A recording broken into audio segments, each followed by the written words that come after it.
And Paul's going to talk for 15 minutes, and we will have a timekeeper as well. Thank you. Sorry to interrupt, and you still get your full 15 minutes. I'm not taking any. I just wanted to talk about questions and answers. So we're going to do a couple different formats today. For this question and answer session, I encourage you to write your questions, this presentation, write your questions on an index card. We're going to have 5 minutes to ask questions of Paul right afterwards. And if any of those questions don't get answered, we'll submit them to, as you're listening, please submit to the table facilitator, and we'll do that same format where I'll kind of look for what questions are commonly being asked and go through the room. We're going to use different formats throughout the day, and I'll talk to you later on about how we're going to make sure that all the questions get answered that are still important. We're not going to lose any of them. So for right now, as you're listening, and I'll give you a couple minutes at the end of the presentation as well, write down your questions and submit to the facilitator. We'll use a different format next time. Thank you. All right, thank you. Can everyone hear me? I'm Paul Swer, Manager of Transportation Design for the City of Vancouver. The reason the timing was mentioned was because I have a lot of material to go over in a short amount of time. So I'm going to go over the foundational policies that we use when we're talking about planning and design. Can you hold the mic closer to your mouth? Oh yeah. Thank you. Sorry. When we're talking about planning and designing our transportation system, the foundational policies that we go over, how we plan our arterials, a bit of an overview around that, and a little bit about the prior Venables corridor today. So in terms of our transportation policy, our guiding document in transportation is the Transportation 2040 Plan. You probably heard a little bit about this yesterday. But this has a number of actions and targets that we are trying to meet so that we have a functional and effective transportation system going into the future that serves the economy and serves the people of the city. And this is part of a suite of policies that we have at the city. We have quite a few policies that guide our work, and when we're doing planning roads and designing streets, we're kind of going back to these policies all the time to be sure that we're meeting them. So things like green city, renewable city, and healthy city are some of those key foundational documents. So Transportation 2040 has a lot of material, a lot of actions that we're trying to cover, but it has 2 or 3 kind of key targets we're trying to hit. We're trying to make the streets efficient, so we're trying to use what we have efficiently, and we're trying to have safe streets, so moving towards zero traffic-related fatalities and serious injuries. And we're also trying to make transportation delightful. So we have, of our key targets, this is one of the key ones, and it takes a little bit of time to digest. But basically, one of the things that Transportation 2040 was really trying to do was look out to the future, recognize that the city's growing, that the region's growing. As a region, we're receiving about 35,000 new people moving to the city every year. And how do we accommodate all those trips on a system, where our streets are largely built out, there isn't a huge amount of excess capacity for moving vehicles. How do we keep the streets functioning and the transportation system functioning? So what it did is it looked out to 2020 and 2040 and said, how are we all going to move around in 2040? So these bars represent the different modes of travel. Orange is motor vehicles, blue is transit, and green bars are walking and cycling. And you can see, we still have a role, motor vehicles still have a strong role moving into the future, but we see a small decrease in motor vehicles, and we're accommodating essentially all those new trips on walking, cycling, and transit. And that's the focus of most of our work in transportation, is how we change the system to be sure that it works into the future.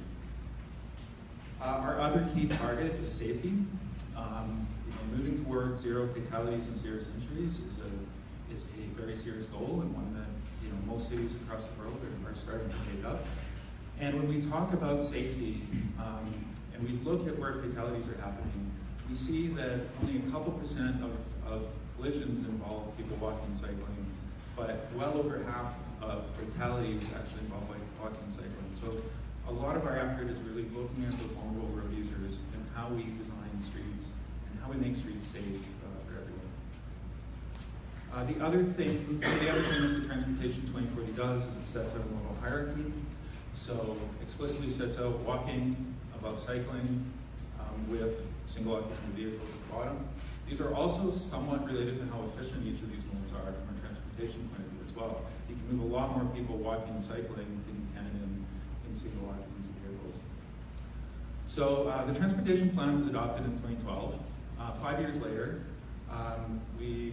Council approved the Complete Streets Policy Framework, which digs a little bit deeper into how we design streets, what sort of things we look at. When we're looking at the context and the location and the roles of each street, how do we look at a street to make it safe, comfortable for everyone? And a lot of our arterial streets in particular, don't have good facilities for cycling. Not all of them have good facilities for walking. So how do we start to incorporate these things in where it's appropriate?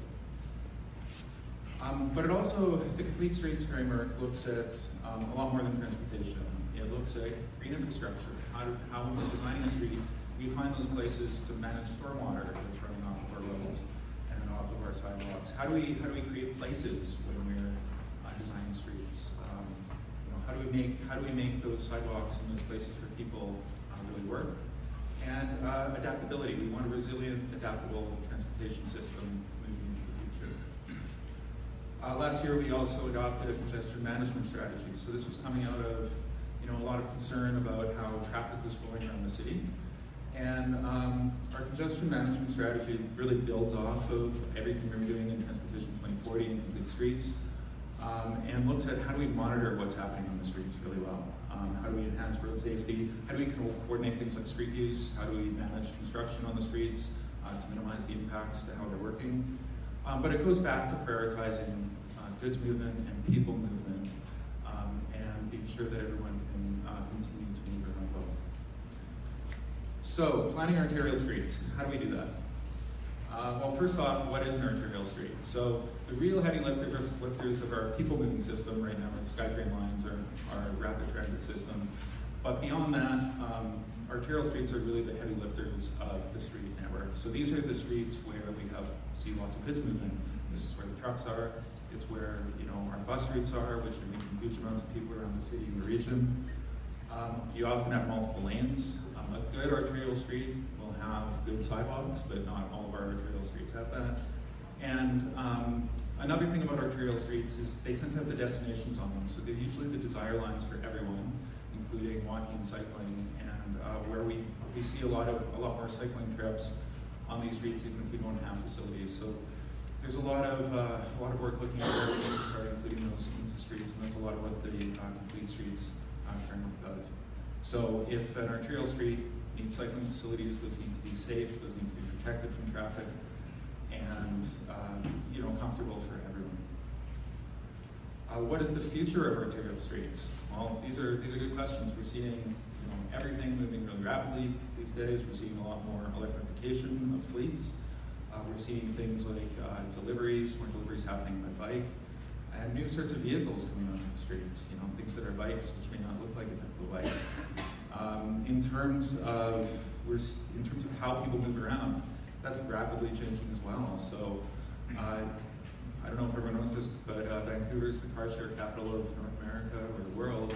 We have a huge fleet of car share vehicles, and this is part of a transportation system that allows people to make different choices as they move around, so they're not reliant on having to have a car to get from place to place. And public spaces, Paul Kruger will be talking about this a little more later, but we're looking for those opportunities to really transform streets into places where they may not be. So where can we close a street to create a plaza? How do we make those sidewalks and public spaces better for people? And that includes everything from plazas to things like parklets, and where we can take a few parking spaces to create a really great place for people. So in terms of the planning process for the flats, or for the flats arterial, there was the higher level flats planning process, but we're kind of coming out of that with a lot of different options. We don't really know how we're going to move forward. We're in the early days of this, and really trying to figure out what the path forward is going to be. There's a lot more work to come after that in terms of the details of how you might design those streets and how you might build and construct them. But at the planning phase, this is a thing we do very regularly. It's something we did on Northeast Falls Creek. What do the new streets in Northeast Falls Creek need to be? What is specific?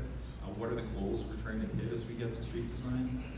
This is a thing we do in our community plans when we talk about the roles of different streets in different how do we, what principles are we trying to achieve when we plan and design these streets. So this is normally the first phase of the planning process. The things we kind of don't get into detail about are things like how are the intersections configured exactly, how are things signalized, what curbside uses do we have, where do we need loading, parking, this kind of thing. You might develop some principles around these things, but you wouldn't necessarily get into the details. And you probably develop principles around what the street's trying to do, but not really getting into the details of what green infrastructure would look like, or landscaping, or that kind of thing. And there's a lot of, people sometimes worry at the planning phase that there isn't more discussion after that. Typically, in the design phase, we often have multiple phases of conversations with stakeholders in the public in terms of all those details, like where do we need, like what are those adjacencies we need to be working with, where do we need curbside use, and we get into detailed design options, we evaluate those with stakeholders and with the public, and land on a final detailed design that we would recommend. So prior Venables today. So prior Venables is a somewhat typical arterial, I guess, in the city. We see a lot of arterials that are kind of like this. It carries about 25,000 vehicles a day.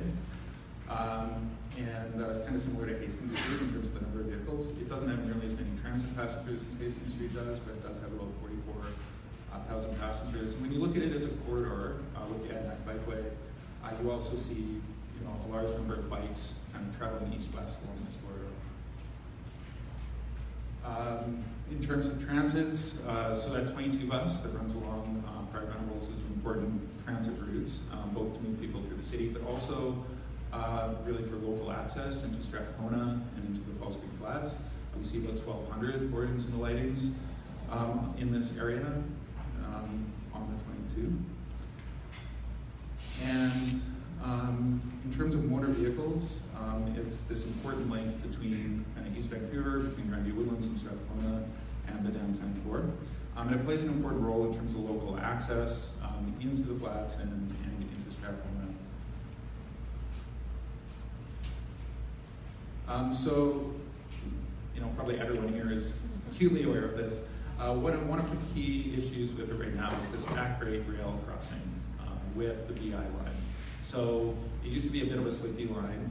Now it's at about 13 trains a day, and those trains block the tracks for up to 70 minutes, which is a really big impact on the resiliency of this street, and particularly, as we have a major regional hospital even just off the street in the future, in a few years, and this is going to be a big issue for how people access that hospital. So this is something we really need to start thinking about how we're going to resolve this.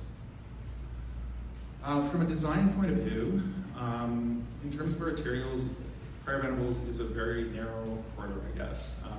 Our streets in Vancouver typically come in a few different sizes, 66 feet, 80 feet, and 100 feet.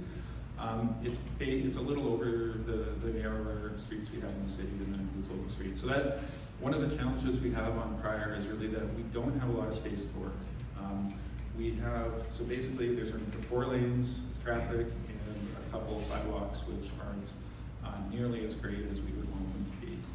This also doesn't leave any sort of space to think about cycling facilities, and it doesn't leave us a lot of space to widen sidewalks and things like that. Or do things like left-turn days where we need them.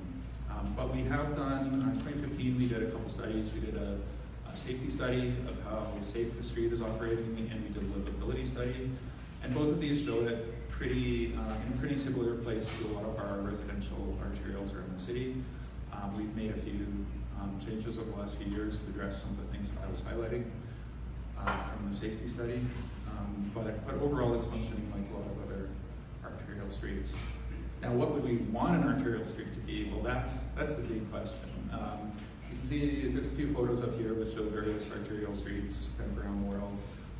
A lot of these may even have very similar principles, but they've chosen to solve those in different ways. Like how are all these modes combined to create interesting different spaces to respond to the local context and serve those communities.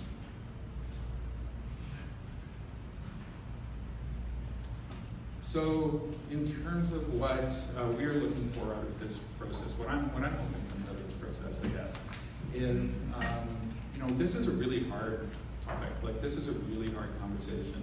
This is a really big investment we're going to be making on this street. Wherever this goes, we need to grade and separate to serve this transportation corridor. And there's a lot of trade-offs. A lot of trade-offs for the community, a lot of trade-offs for local businesses. And we've looked at some of those. We've done some of the back work, but we aren't really in a place to really know what all those trade-offs mean to the local stakeholders. So I'm really excited that this process is going. This is a really great opportunity to really have people dig into this work and really help us understand what all these trade-offs are and how to move forward with this hard task of figuring out what to do with this arterial. So with that, I think I more or less kept the time, and I think I have a few minutes for questions.